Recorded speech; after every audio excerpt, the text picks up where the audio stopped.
हरे कृष्ण। जय जगन्नाथ। जय श्री प्रभुपाद। क्या पश्चिमी देशों में होने वाली रथ यात्रा पूरी की परंपरा के खिलाफ है? और क्या इस्कॉन जानबूझकर रथ यात्रा की तिथि बदलता है? अगर आप भी ऐसा सोचते हैं तो आइए इस विषय को किसी सोशल मीडिया पोस्ट या अफवाहों से नहीं, बल्कि एक ऐसे व्यक्ति के अनुभव से समझते हैं जो पिछले 4-5 वर्षों से पश्चिम देशों में रथ यात्रा का आयोजन कर रहा है। मेरा नाम बलेश्वर रमन दास। मैं मूल रूप से उड़ीसा, भारत से हूँ और वर्तमान में ग्लासगो, स्कॉटलैंड में रहता हूँ। मैं पिछले 12-13 वर्षों से इस्कॉन से जुड़ा हुआ हूँ और पिछले 4 वर्षों से ग्लासगो रथ यात्रा के आयोजन का सेवा कर रहा हूँ। इसके साथ ही हर वर्ष एडिनबरा के हिंदू मंदिर स्थित उड़ीसा सोसाइटी ऑफ स्कॉटलैंड द्वारा आयोजित रथ यात्रा में इस्कॉन स्कॉटलैंड श्रद्धापूर्वक भाग लेता है। हर वर्ष हम एडिनबरा जाते हैं, हरिनाम संकीर्तन करते हैं, भगवान जगन्नाथ का दर्शन करते हैं और प्रसाद पाते हैं। इसलिए आज मैं किसी एक पक्ष का समर्थन या विरोध नहीं करूँगा। मैं केवल अपने अनुभव के आधार पर बताऊंगा कि विदेश में रथ यात्रा आयोजन करना वास्तव में कितना अलग और चुनौतीपूर्ण होता है, और इसी संदर्भ में आज चल रहे विवाद को समझने का प्रयास करेंगे। सबसे पहले हमें यह समझना होगा कि भगवान जगन्नाथ का अर्थ क्या है। जगन्नाथ का अर्थ है जगत के नाथ। वो विश्व के भी नाथ नहीं हैं, वो पूरे जगत के नाथ हैं, त्रिभुवन नाथ हैं। यहाँ तक कि भौतिक जगत और आध्यात्मिक जगत, इन दोनों के भी नाथ जगन्नाथ हैं। यही कारण है कि आज दुनिया के अनेक अनेक देशों में भी रथ यात्रा आयोजित की जाती है।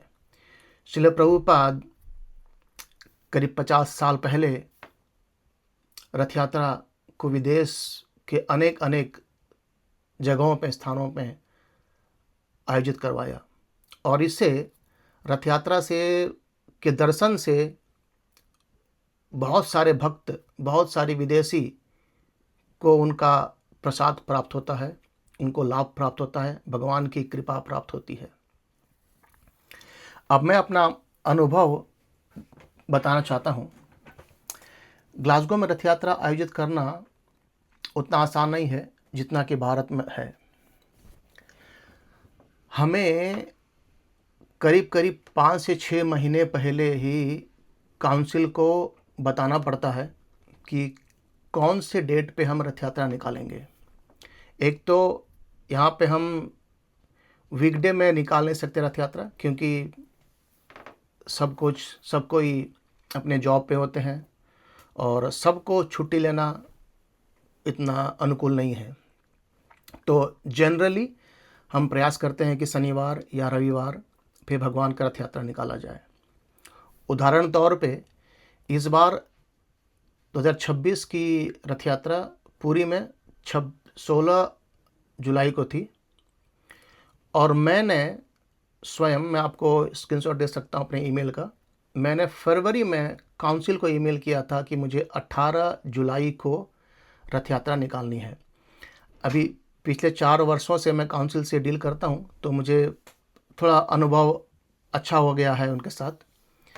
तो मैंने फरवरी के एंड में मैंने ईमेल किया था कि रथ यात्रा ग्लासगो में 16 जुलाई को निकाली जाएगी, और जब मार्च मिड में, कहीं मुझे एग्जैक्ट डेट याद नहीं है, मार्च मिड में हमें रिप्लाई आता है काउंसिल के साथ कि कॉमनवेल्थ गेम आ रही है और भी कुछ दिक्कतें हैं, उस करके यह दिवस आपके लिए अनुकूल नहीं है। तो समझिए कि हमें रथ यात्रा सिटी में निकालने के लिए सिर्फ अपना समय नहीं, बल्कि हमें city council, Glasgow police, Glasgow प्रोसेसन team, park permission team, ऐसे बहुत से टीमों के, बहुत से लोगों के अनुमति के बाद ही ये स्थानीय कानून का पालन कर के हमें रथ यात्रा निकालना होता है। कई बार यह तिथि पुरी की रथ यात्रा के अनुकूल नहीं हो पाती है। यह सिर्फ एक मेरा उदाहरण है और मेरा अनुभव है। और जैसे इस वर्ष हमें काउंसिल का परमिशन नहीं मिल पाया 18 जुलाई के लिए, और काउंसिल ने बताया कि आपके पास बेस्ट ऑप्शन है 11 जुलाई। और इसलिए हमने अपने इंटरनली बात करके हमने ये अनुभव किया, ठीक है अब 11 जुलाई को ही रथ यात्रा निकालते हैं। मैं आपको इसका प्रमाण भी दे सकता हूँ स्क्रीनशॉट में, यूट्यूब में लगा करके।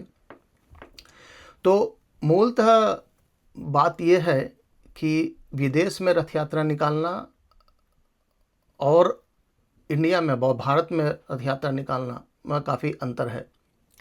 ऐसी स्थिति में हमें स्थानीय परिस्थितियों के अनुसार कार्यक्रम का तिथि तय करना होता है। इसलिए विदेश में पुरी की हर परंपरा, जगन्नाथ पुरी की हर परंपरा या हर प्रक्रिया को उसी रूप से पालन करना हमारे लिए असंभव हो जाता है। मैं एक और बात अपने अनुभव से कहना चाहता हूँ। मेरे अनुभव में विदेश में रहने वाले अधिकांश भक्तों का उद्देश्य किसी प्रकार का विवाद खड़ा करना नहीं है, बल्कि भगवान जगन्नाथ की महिमा को अधिक से अधिक लोगों तक पहुंचाना है। हम जब सिटी में रथ यात्रा निकालते हैं तो हजार हजार भक्त भगवान के दिव्य रूप का आस्वादन करते हैं। भगवान जगन्नाथ को रथ में विराजमान हुए देखने से ही लोगों को मुक्ति की राह खुल जाती है। तो समझिए कि अगर हम विदेश में भगवान जगन्नाथ को ले जाते हैं और रथ यात्रा निकालते हैं तो अनजाने में कितने विदेशी लोगों को फ़ायदा होता है। इसलिए जब इस्कॉन और पुरी की रथ यात्रा में जुड़े विवाद की चर्चा होती है तो हमें इन दोनों पक्षों को समझना चाहिए। एक और पुरी की सदियों पुरानी परंपरा, मर्यादा, व्यवस्था, जिनका पूरा पूरा सम्मान होना चाहिए।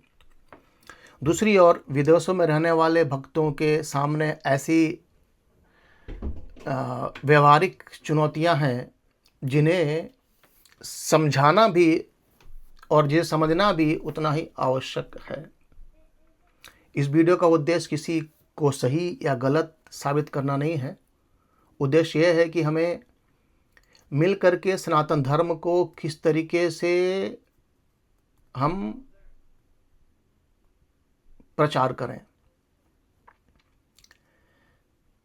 मेरा प्रयास केवल इतना है कि एक ओडिशा और एक इस्कॉन का भक्त और स्कॉटलैंड में रथ यात्रा आयोजन करने के रूप से अपना अनुभव बताना था, ताकि हम इस विषय को संतुलित तरीके से और सम्मानपूर्ण दृष्टि से समझ सकें। और एक और छोटी सी बात थी। वैसे तो भागवत में एक बहुत सुंदर श्लोक आती है जिसमें 8वें स्कंद के 23वें अध्याय का 16वां श्लोक है। कहा गया है, मंत्रस्तंत्रच्छिद्रम देश कालाहर वस्तुतः सर्वम करोति निश्छिद्रम अनुसंकीर्तनम तव। और जब भगवान जगन्नाथ की रथ यात्रा हम निकालते हैं तो वहाँ पे क्या करते हैं, हम संकीर्तन करते हैं। 2-2 घंटे, 3-3 घंटे, 5-5 घंटे संकीर्तन होती है। और इसका मतलब ये है कि भगवान, पहली बात तो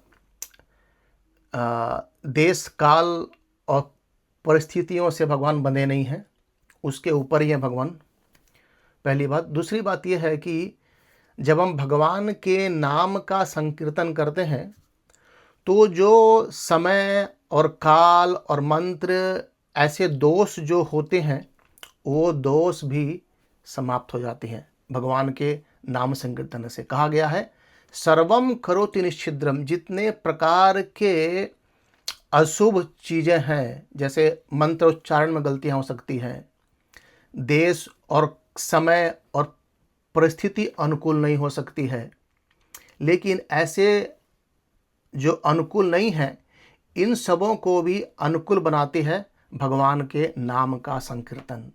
तो हम रथ यात्रा में भगवान के नाम का संकीर्तन करते हैं, इससे सारी परिस्थितियां अनुकूल हो जाती है। जय जगन्नाथ। हरे कृष्ण।